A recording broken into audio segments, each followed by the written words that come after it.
বন্ধুরা, এই দেখেন কমেন্টটা দেখুন। সাইদুল হক বলছে আমি টাকা পাইনি, মানে ওই যে যুব সাথীর একটা টাকা পেয়েছি বলে ভিডিও বানিয়েছিলাম, তাই সাইদুল বলছে যে আমি টাকা পাইনি। ও মানে বলছে আমার টাকা এখন ঢুকেনি। দেখো টাকা ঢোকেনি।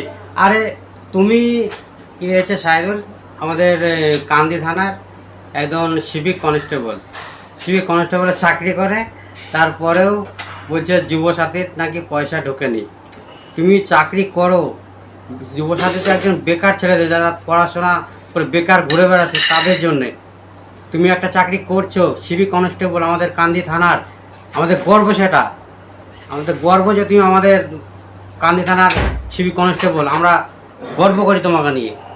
তুমি বলছো যুবসাথী পয়সা নেবো, হ্যাঁ বলেছো, হয়তো আর কী আর বলবো, কিছু বলার নাই।